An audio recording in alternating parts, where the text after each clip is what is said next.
You are listening to the REI Mastermind Podcast.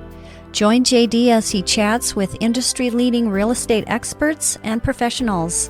We learn from their experience and uncover the strategies to their success that we can implement into our own businesses, and we can drive immediate results today. They share their experience and wisdom as we build a foundation to our own success. This is the REI Mastermind Network. Well, if you are a fix and flipper, this is the show for you. I have Viktor Jiracek on the call. Viktor has done, I think it's 20 fix and flips last year, and you're on track to do 30 more this year, 2021? That's correct. Yeah, absolutely. So we got a lot of experience here, especially in Florida. So we're going to try to do like a fix and flip 101 in 30 minutes. Let's see if we can pull that off, Viktor. I appreciate your time. But Viktor runs a great flipping resource group on Facebook. So look for Six Figure House Flipper on Facebook for a lot of resources and contacts. And I think there's a lot of discussion there. So I appreciate you hosting that group and offering that invite for everybody. Absolutely. Thanks for having me on your show, by the way. Yeah, anytime. So let's start things off. I think we all, you're 27 years old. Yes. How did you get into this fix and flipping and start this insanity? Sure. So I went full time in real estate about 2.5 years ago.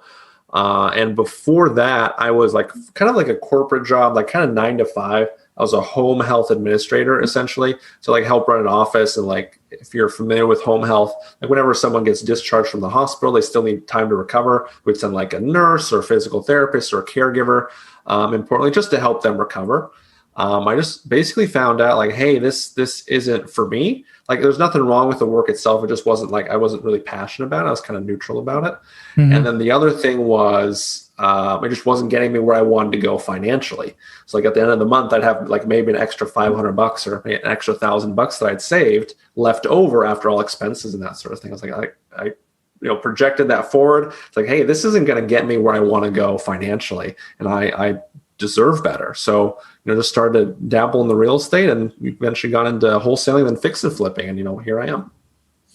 Yeah. So you have had, you're doing that level of volume that has to have quite a few challenges. Like what was the biggest challenge you faced when scaling to that size? Yeah, so I think the biggest thing, it's always about like two things, like the deals and the money. So if you can put those two things together, like the rest of it will fall into place. The rest of it's a lot easier to get set up. So if you can get the deals and, get the money, then that's the two hardest things. And the rest just kind of comes together. So where are you finding your deals right now? Yeah, sure. So about half of my deals come from wholesalers, and then about half I source on my own. So we were talking, earlier, and I get some deals, once in a while from my website. I just have a little website and people, fill out the form and they reach out, and just makes sense for us to work together. So I get some deals there, a little bit of cold calling, a little bit of everything, referrals. What's really cool, like once you get your first deal done and start to build more momentum, like doing more deals, like people start to know you, and it just becomes easier and easier to get a deal. Like, for example, I put a deal under contract today, which is awesome. I'm excited about it. It just kind of happened. I didn't really do anything. It just, someone hit me up on, Facebook and Messenger, like, hey, I got a deal in Gainesville, which is where I'm at, and saw it, and like the numbers made sense and decided to move forward. So like that momentum is always a surprise to me. But your first deal is definitely your hardest, but as once you start doing more deals, just becomes more effortless, which is fun. Sure. So what kind of marketing are you doing right now to find your off-market deals? Mm-hmm. So what's really worked is like the cold calling. I know some people are pro, some people are against. It seems to work. And what I like about it, it's pretty immediate, so to speak. So like if I want to get leads today, I can start calling today. Versus like direct mail, like you gotta prep the material, then you gotta send it out, and you'll probably get calls next week. So I really like the directness of the cold calling. And that's really cool. It's also like relatively cheap. So it's not like I need to spend, $5,000 a month to get deals. Like you can do the calling yourself and spend like, $500 a month or less getting deals that way. So I like that. It's also like very like direct and like not face to face, but very like you're just talking to people. Like you're not hiding behind a postcard, like you're not hiding behind a website. You're just talking to people, and I just really like that aspect of it as well. So where are you getting your list? Are you pulling it from like List Source and then doing a skip trace? Exactly. Yeah. List Source is good. There's other ways to pull lists. Like there's a lot of free lists people don't necessarily know about. Like for my county, and this is, you'll have to look up for yourself locally, like tax delinquent, like people who are late on their property taxes, that's a free list. Like you can just get that for free. So you can, skip trace that and, do all that good stuff. So don't knock the free stuff. Yeah. I have to point out one thing that people seem to miss that I'm going to push to is the white pages, just the old phone book. Interesting. Because people who have landline phones still are likely that older group that would have equity in their house. Interesting. Yeah, I haven't heard of that before. So, and that is probably one of the best free lists you can get. If you can grab one of those in your local grocery store. Yeah. What I like about that strategy too, and this is what I recommend for folks getting started, like get started with the free stuff, and then you can transition to the paid stuff. Just because like with the free stuff, when you're getting started, like you're going to say some stuff that you shouldn't have said, or you might not come across as confident, or you might not know what to say, or like there's going to be a learning process and a learning curve as you're getting started. So that's why you want to start with the free stuff, because then it's like, oh, I didn't lose any money. I got free practice. But if you're paying, $100 per lead, $300 per lead, and you mess up, which does happen, even when you're, an expert level, but when you're at that level, like you don't want to be paying that much, like, oh shoot, I didn't get a deal, or I messed up, and now I'm paying for it, and I gotta go through more leads to get a deal. So like really focus on the free stuff and get as much value as you can out of it. And you can still get deals off of free stuff. I still do that for sure. Yeah, no, great advice. So yeah, let's take a little time now, and if you don't mind, let's walk people through like how you run your numbers when it comes to flipping. Because to be honest, I think a lot of people find my show, they're newer to real estate investing. They might have seen an episode on the DIY network and they think they can flip a house on the weekend. And I really makes me nervous. I really want them to have a good understanding of like how to run these numbers and what is an actual good deal. Mm-hmm. Yeah. So what I typically stick to is what's called 70% rule. So 70% ARV minus repairs is your max offer. ARV being like after repaired value. Like, what do you think? What can you actually legitimately sell the place for? So I typically stick to 70% rule, with the market being where it's at. Because as of us talking today, like the market's hot.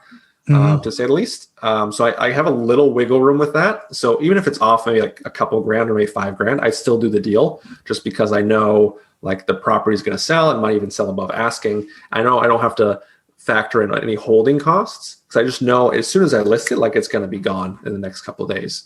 So that way you can be a little more flexible with 70% rule. But that's how I typically think about these deals. Because when you're fixing and flipping, or when you're doing any sort of real estate transaction, there's a million variables you can be looking at. Like, what are the bedrooms, bathrooms? What's the neighborhood like? Like, what's the school system like? Is it close to a road? What are the neighbors like? And like, how much land does it come with? Like, you have so many variables to think through. Like, you just want to simplify it as much as possible. Like, okay, if the numbers make sense, it's a deal. And when you not run your numbers correctly, all of those variables are kind of baked into that as well. So when you assess the ARV, let's define that a little bit. Are you going to like a popular website like Zillow or something like that? Redfin would be a great example. Mm-hmm. Plot it out, find properties that are comparables, and do that kind of average. Have you gone that easily, or do you use some other tools?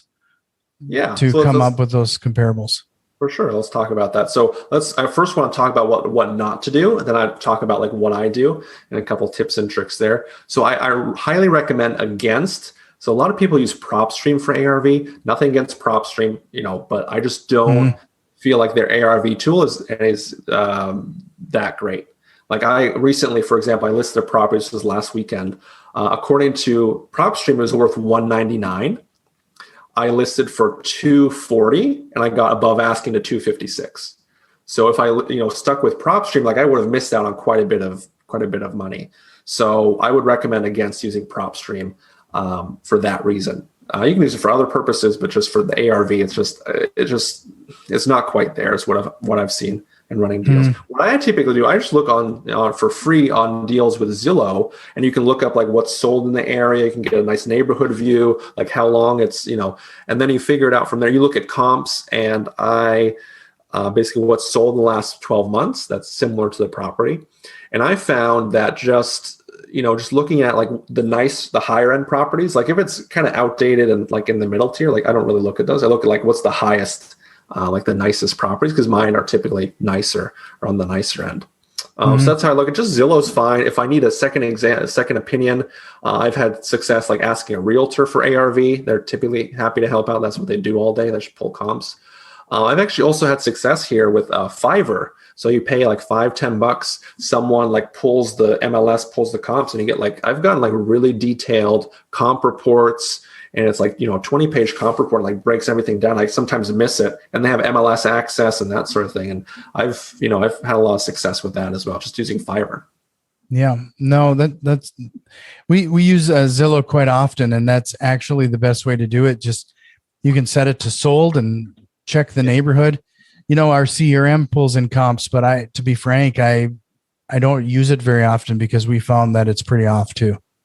Exactly. And that's really key. Like you're really playing with like two numbers. So it's like ARV, what you can sell it for, and then repairs, like what you need to put into it. Like those two numbers give you like what you can buy it for. So if you're off on ARV, like that's half the numbers like you're messing up with. So that's just really nailing it down is key. And even recently, it's kind of fuzzier with the ARV just because the market's so hot. Like sometimes we list properties like over ARV and we still get it. So it just kind of bends your mind there. But once things get back to normal, which it eventually has to, you want to be really honed in with that number. So you said, let me get this right. You start with the number 70% of ARV. Yeah. And then from there, do you start subtracting what you think the rehab is going to be? Pretty much, yeah. So 70% ARV minus repairs is your max offer. So just a quick example, let's say ARV is 100,000. Let's say repairs are 10,000. So you do 100,000 times 0.7 minus 10. So your max offer is basically 60. So if someone offers you the place for 50, take it. That's a great deal. Someone offers you the place for like 80, for example, it's like those numbers don't make sense. So that's how I typically run it. Sure. So based on your experience, do you have like a quick rule of thumb or like that you can do back of the napkin math to assess whether this is something to take a look at further? Like, do you have a number per square feet or a quick calculation to assess like what that first volley would be?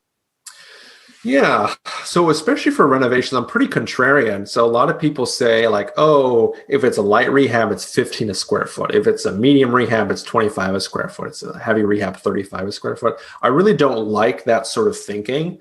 My mentality with fix and flipping is if it's not broke, don't fix it.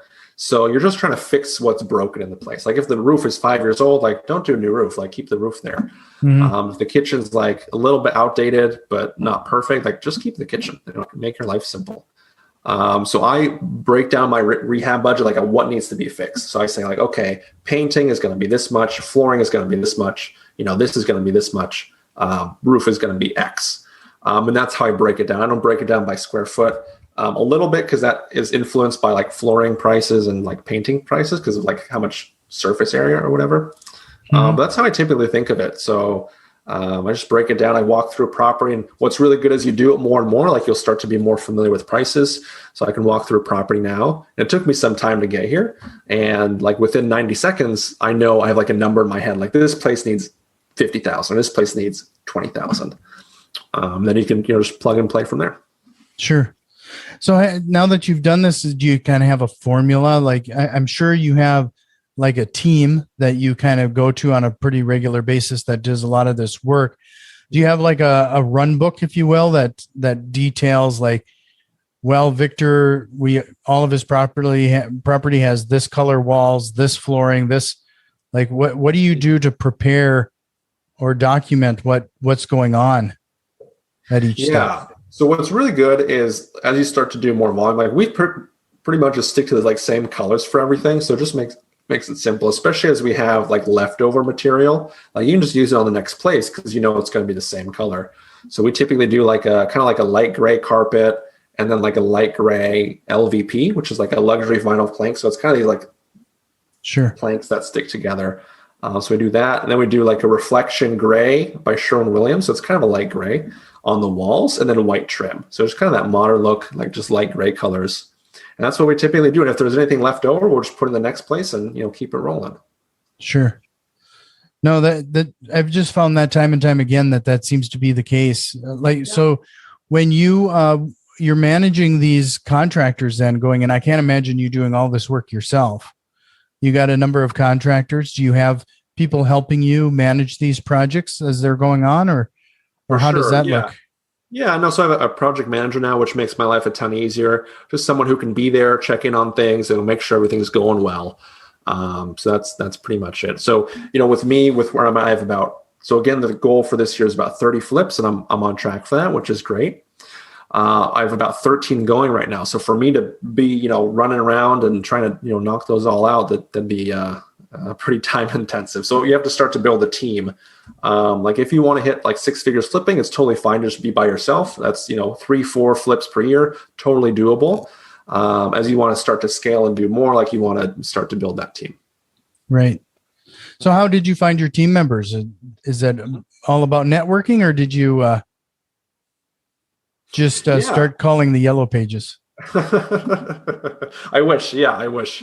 No. So how I did it, it's networking. So basically what I did, especially for the project manager role, I wrote a list like, okay, what are the characteristics of somebody to fill this role? So it's like reliable, you know, like good character, like kind of tough love. Like sometimes if someone does something wrong, like they have to like push like, hey, you got to fix this type of thing.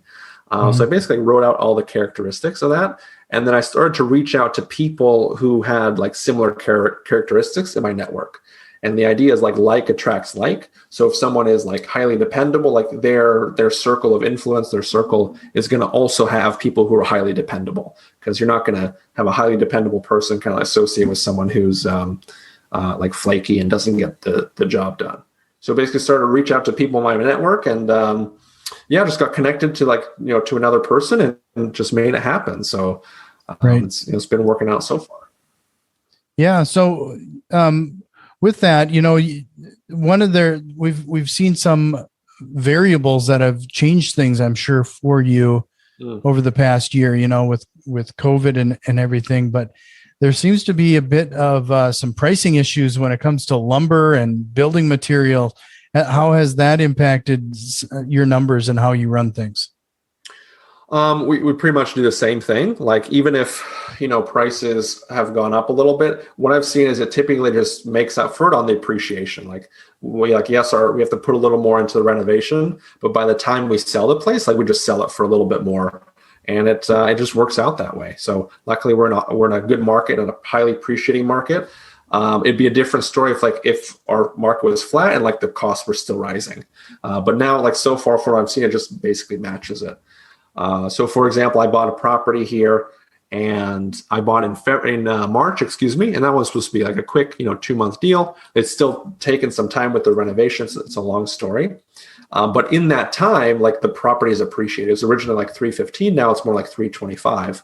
And that offsets like the additional holding costs, and then it offsets the additional like renovation costs. So it just works out. So it's been luckily in our favor, that stuff.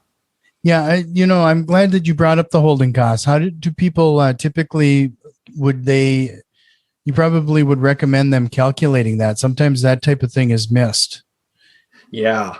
So I recommend like really make sure to include all of your costs. So that's like if you have like some sort of hard money or some sort of loan on it.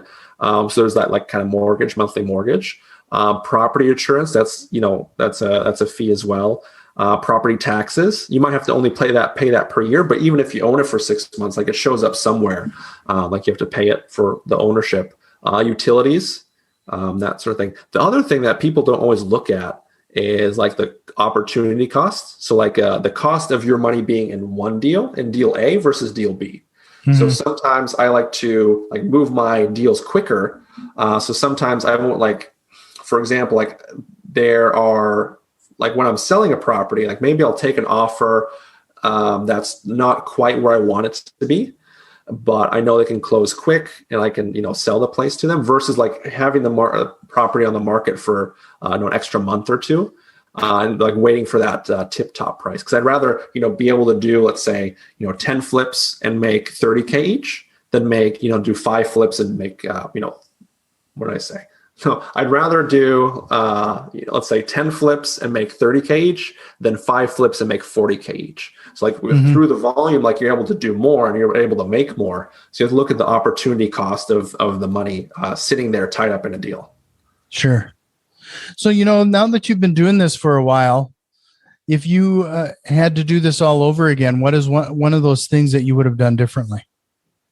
I think getting started earlier. I was recommended by a mentor like 5-6 years ago to get started. It's like, hey, the real estate's great. You should get into it. I didn't listen. And I got started 2.5 years ago. And the reason that's an issue is just because of like exponential growth. So my first year I did 2 flips, then I did 8. Last year I did 20, goal this year's 30. So who knows where I would have been if I got started, 5-6 years ago. Might have been at like the 40 or 50 mark. So that's what a lot of people miss is like your growth isn't linear necessarily. Like there is that exponential. Like once you get it, you can start doing more and more and scaling. So you miss out not just on like, the linear growth. So just getting started ASAP is really key. Even if it's taking like little actions or like, attending a local RIA, little steps every day can really push you in the right direction. Sure. Well, and then I like this other question too, is the concept. If you could speak to yourself, 20 years from now, what would you tell your future self? What would I tell the future self? Yeah. I thought about this. I think about this constantly. Like I'd rather have, like there's 2 buckets. Like I'd rather have 20% growth for 50 years than 90% growth for a decade. And like, if you look at that, just continuing that exponential conversation, if the 20% growth over 50 years, like is way, way, way more than the other bucket. Like even like doubling, like if someone doubled their business every year for a decade, they'd be a great entrepreneur. Right. But people often overlook like the slower growth. So in talking to the future self, it's really key, like just making sure like you're still on track. Because sometimes it's like the boring, consistent, mundane stuff that really, can compound and become something, a behemoth in like 30 years. So that's what I would tell my future self. Yeah, no, there's something to be said about that slow and steady. I mean, that old adage really rings true. Mm-hmm. Yeah. No, usually that means slow and stable. Slow and stable. Yeah. Because that's the other thing. Like when things happen, like for example, for April 2020, like March 2020, like let's say March to May 2020, like things really slowed down. Mm-hmm. Like if you were running things on fumes where you were kind of tight financially and tight with your deals, like you could have been knocked out of the game. And especially when you're thinking long term, like you just got to be in the game. Like even if you're like staying in the game and just growing a little bit, like you're still in the game. You don't want to be knocked out and then like that's it. It's got to start from zero or start from negative even. So, and I'm going to change shifts a little bit on you, but before I do, I want to remind everybody your Facebook group again, 6-Figure House Flipper. Yes. Join Victor's group there for a lot more information and details. Mm-hmm. But a lot of people, when they get into this, they jump in head first. They're all starry-eyed. They're excited about this opportunity. Yeah. But I need you to share your worst deal. Worst deal. Okay. Huh. Well, luckily I've never like lost money on a deal, which is good. Probably worst deal. I have a couple like bad ones for sure, but I'll share one of them here. There was a mobile home. This was probably about a year ago. Again, like deals were slower just because of inventory being low. So there's a mobile home. It's about an hour out. It's in Bronson. So it's like an hour out west of here, Bronson, Florida. And basically bought this with a partner, and like it was me and a partner, so we're going to go in on it. First thing that went wrong, like the first contractor, like he gave us a quote for 35. He saw the place, walked the place. He said, okay, I can do all the work for 35,000. Great. The tenants moved out, or like the owners moved out as they should have per our agreement. And then so they moved out. That was no problem. The guy walked the place again. First, before that, we gave him a deposit. We gave him a deposit. It was like 15 grand or 20 grand. It's like we gave him a little bit above 50%. And the next day he's like, well, it's not going to be 35 grand. It's going to be 50 grand for the renovation. I just walked the place again. I missed some stuff. And it's going to be 50 grand now. So obviously he just took the deposit, and we're like, oh shoot, this isn't good. Mm-hmm. Basically got the deposit back from like, hey, you can't double your price. You already saw the place. Like you can't just double your price all of a sudden. What we think happened, maybe you got some other more profitable work. So we just need to X this one. Okay, great. So got the money back. Okay. Got in a second contractor. He's like, okay, got all the stuff done.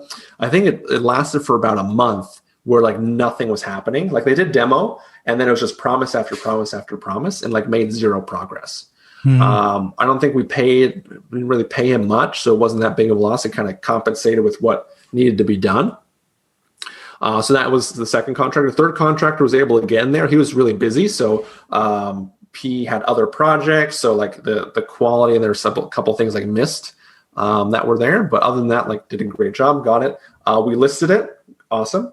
Listed it, got it, full asking price within a couple of days. Cool. That's not bad. About to close, it took like 30 days, 45 days. An FHA loan is a mobile home. If you know about mobile homes, if the mobile home is original to the land, then you can get it financed. If it's been moved, it's like put somewhere and then it was moved, it's called second set. You can't get financing for it. It has to be cash. We found that out a week before. Nobody told us it was not original. And we found that out a week before closing. Nobody thought to check it. So that one fell through. We relisted it, eventually found a cash buyer, and sold it to them. No problem. And we made about 11,000 on that one, 11,500.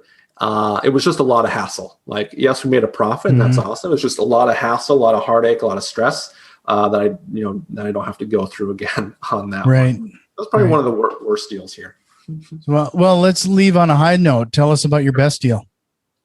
So there was a deal also in Florida here. Obviously, that's where I'm doing all my deals. We bought it for like 74 or 78. 78. We bought it for 78. We put in about 50 and we sold for 200. So we made about 64K net. That was great. Renovation went pretty smoothly. Selling went pretty smoothly. But it's our best deal to date. And 64K was really good. So really excited about that.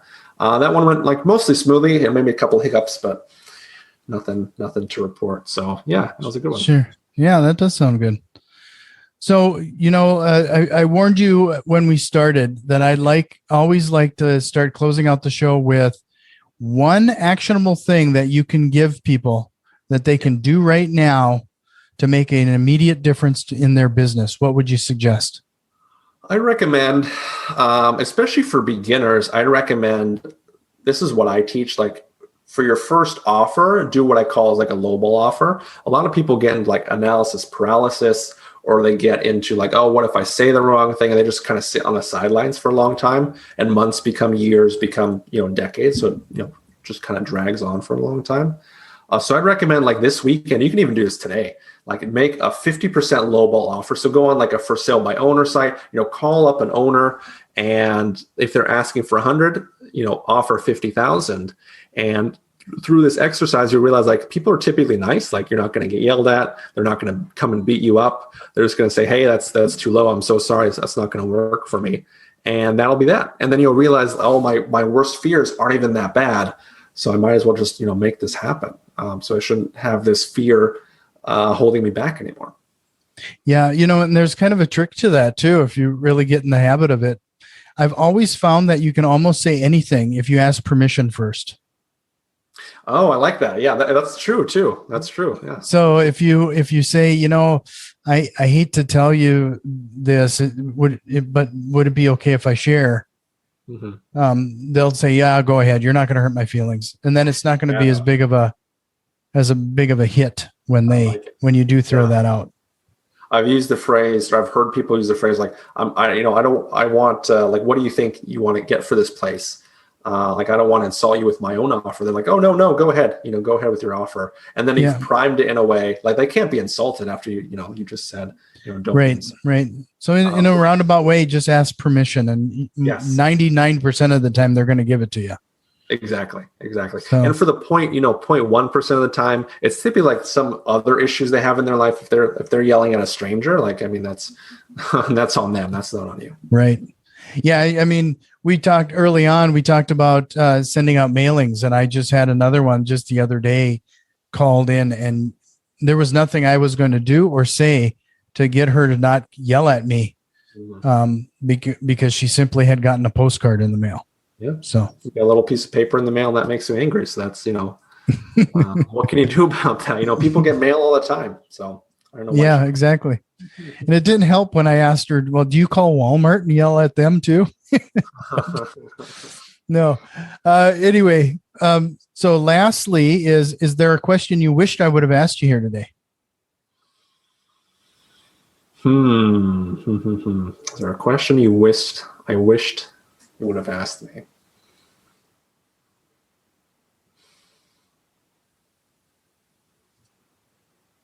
That's a good one. I've asked people that question before as well, and that's a good one. And if you don't have an answer to that, I've just done such an outstanding job that I just exhausted every possibility. Yeah. I'm trying to think of one. I was like, the first thing that came to mind is like, who makes it and who doesn't make it. Mm-hmm. And I've seen this over and over again. It's like, I've seen people with like no credit, no money, know nothing about real estate. Like, I've seen them be successful time and time again. And then people with money and credit and like at every possible advantage, like they get nowhere. And there's a couple of things behind that. I think just to build on that slow and steady theme, like I liken it to the gym. So I'd rather you go to the gym. Like, a lot of people go to the gym and they're like, oh, I want to make this happen. So they go every day for a week, and you don't really see a lot of results after that. You just kind of get sore and it doesn't really go anywhere. I'd much rather you go 3 times a week, which is obviously less, but go for a whole year. And I think I would say a lot of people aren't used to like consistency, or aren't used to like self-discipline when it comes to this sort of thing. So I've had a lot of people who are like, oh, I'm going to make 50 offers this week and this weekend, and I'm going to get a deal. And like those people just kind of hype themselves up, where it's like, Friday rolls around, like, oh, I didn't make any offers. Saturday rolls around, oh, I didn't make any offers. And Sunday rolls around, like, oh, I can't do 50 offers in a day. That's too crazy. I'll pick it up next weekend. And that sort of pattern continues until they basically give up. So I'd rather you, like, even with the gym example, like, go one time a week, but then it becomes a habit. It becomes part of you. And then like twice a week, 3 times a week becomes a lot easier. I just think we're wired differently as people, where like we're not used to that, and we're not used to that type of thinking. Where like, even if you do a little bit consistently, like, you're going to outperform someone who doesn't. So that's kind of a thought here, just kind of a question. I don't know if that was a question. It was just more of a monologue. No, it makes a lot of sense too. And, more people than not, they have a tendency of reacting to pain versus, pleasure or contentment, so typically, I'm going to pile on your analogy there. Those people that have a little bit more, they find that consistency quicker, and they perform well in real estate investing. Yeah. They may not have, they might be struggling with a little pain right now. There's something behind that driving their motivation. And those of us that you get into this point of contentment, there isn't a driving reason to break free of that. Yeah. And then that's the unfortunate thing. Like, I did a survey here recently of people who wanted to get into real estate. And out of like 137 people, like, I kept in touch with them, I think like 6 months, 12 months. Like, what would you guess, out of 137, how many of those, like, beginners going 0 to 1, how many actually completed their first deal? What do you think? 20% of them. Oh, I wish. No, it was like 3 or 4%. So like, really? Extremely small number actually went out and did it. And there's a lot to untangle there. I don't think we have time for that, but I think it's like the biggest thing is that fear. And it's that they don't realize it's fear that's holding them back. Like they think it's like some sort of excuse, like, oh, if I had the money, or if I had X, if I had Z, Y, Z, then I could do it. But then they don't realize, like, once they get that, like, let's say I gave you all the money in the world. Like, okay, now you got to get deals. Like, now you don't know how to get deals. Now what? And then, like, let's say I teach you how to get all the deals. And it's like, I'm scared of doing a deal because I'm scared of, like, what if I lose money? So then it's like, okay, then you just, so people don't really realize what's holding them back. So that 3%, that surprised me as well, unfortunately. Yeah. Wow. Well, I hope everybody takes some action right now and head over to six-figure house flipper and join your group, because it sounds like there's a lot of benefit there and a supportive group. So I really appreciate your time again, Victor. And you're welcome back anytime. We probably could spend a whole episode on mindset. Oh yeah. Oh my goodness. That's a whole topic for another time, but I appreciate it. This has been good. This has been fun, and hopefully shared a lot of good tidbits for your audience here. Oh, you definitely have. So again, six-figure house flipper, and we'll talk to you again next time. This has been the REI Mastermind Network. You can already tell that we've made some changes, and a few more are on the way. If you are interested in what we have planned, head over to patreon.com/REI Mastermind and support the show today. Financial contributions are always appreciated, along with a like, share, and review. It really helps us grow and reach more people with this valuable information. See you next time, and tell a friend.